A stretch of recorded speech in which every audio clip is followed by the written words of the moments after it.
All right, let's dive right in. Thinking about going back to school after 50? Wow, that's a huge decision. It's this really powerful step that says so much about a deep desire for growth. And it's part of a much bigger shift that's happening right now, one that's totally reshaping how we think about age and learning. So if you've been hearing that little voice in your head, you know the one, that feeling that there's still more to learn, more to become, then you are absolutely in the right place. And let's not call it a midlife crisis, okay? Think of it as a midlife opportunity. It really all just starts with asking this one powerful question. And let's be real for a second. This whole idea can bring up a wild mix of feelings. On one hand, there's the thrill of a new adventure, but on the other, maybe there's that little knot of anxiety in your stomach about, well, the unknown. Feeling both of those things, that excitement and that fear, is completely normal. In fact, it's a pretty good sign you're pushing yourself to do something that truly matters. So let's talk about what actually sparks this. What is it that pulls someone, maybe someone just like you, back into a classroom after years, maybe even decades away? Well, the reasons are usually incredibly personal and powerful. See, unlike when you're younger and kind of guided by what everyone else expects, this time it's almost always powered by a deep internal drive. It might be a dream you had to put on the back burner to raise a family, or maybe it's this need to switch gears into work that feels more meaningful. For some, it's about finally breaking through that professional glass ceiling, and sometimes, it's just for the pure, simple joy of learning and the sense of renewal that comes with it. Of course, with any great adventure, there are always some dragons to slay at the gate. And in this case, those dragons are often our own nagging fears and sometimes what other people think. So, let's face them, head on. This is the big one, isn't it? That's the question that just kind of echoes in the back of your mind. It's a fear that's totally rooted in these old, outdated ideas about age and what we're capable of. But the truth is, what we know now about the human brain tells a very, very different story. So let's just bust this myth right now. The big fear is that your memory just falls off a cliff as you get older. But the reality? Your crystallized intelligence, think of it as this incredible library of knowledge and experience you've built over a lifetime, is at its absolute peak. Sure, your processing speed might be a little different than a 20-year-old's, but your ability to connect new information to that vast library gives you a massive advantage. You're not just memorizing facts, you're connecting dots, you're building wisdom. And, sometimes that nagging doubt, it doesn't just come from inside. It can come from the outside world, too. It's called ageism, these prejudices about what people should be doing at a certain age. And whether that pressure is coming from someone else or from your own self-doubt, just seeing it for what it is, an old, dusty stereotype, that's the first step to kicking it to the curb. The fear of failure can also feel so much bigger when you're an adult, right? I mean, you've built a life, a career. It can feel like the stakes are way higher. But I want you to try and see that fear not as a stop sign, but as a compass. It is pointing you directly toward the edge of your comfort zone, and that's exactly where the magic happens. Okay, so we've faced down the critics, both the ones in our head and the ones out in the world. Now we're going to pivot, because the very things you might be worried about, they are actually your greatest strengths.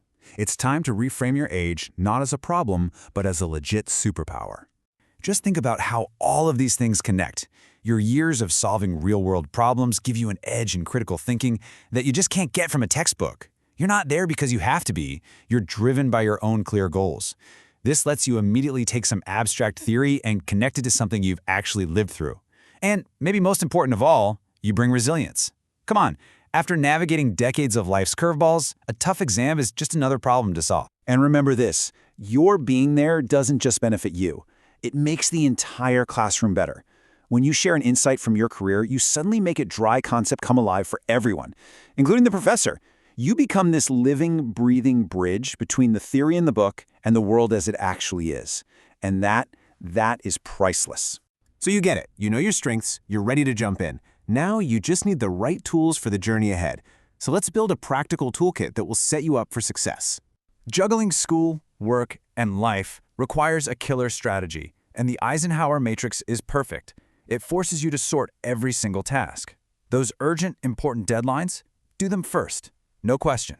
That important, long-term stuff like studying and writing papers, schedule it. Block out that time, protect it. That's where the real progress is made. Tasks that are urgent but someone else could do, delegate them. And everything else, all the noise, delete it. This isn't just another to-do list. It's a system for protecting your most valuable asset, your focus. Next up, let's upgrade how you study. Forget just rereading your notes and highlighting everything. The science on this is crystal clear. Active recall, where you close the book and force your brain to actually pull the information out, is way more effective for long-term memory. Then you combine that with spaced repetition, reviewing stuff just before you're about to forget it, and boom, you're not just cramming, you're building real, durable knowledge. So why do techniques like these work so well for adults? Well, it all comes down to the science of what's called andragogy, or adult learning. See, unlike younger students, we tend to be problem-centered. We're internally motivated, and we need to see how we can apply what we're learning right now. But most importantly, our life experience is the very foundation we build everything else on. That's why just memorizing stuff doesn't really work for us. We thrive when we can actively connect new ideas to that amazing library of wisdom we already have. So you've stared down the fears, you've embraced your superpowers, and you've geared up with all the right tools. But what's the ultimate payoff for all this? What's the real reward? Let me tell you, it is so much more than a piece of paper. The true prize goes way beyond the diploma. The very act of learning new things is like a workout for your brain, boosting your cognitive health and building mental resilience. Then there's that deep, profound sense of self-fulfillment that you can only get from chasing down a goal you set for yourself. And finally, and this is a big one, never, ever underestimate the power of your example. Your journey creates this incredible ripple effect. You're showing your kids, your friends, your colleagues that learning never stops. You are personally smashing those outdated stereotypes about what's possible after 50.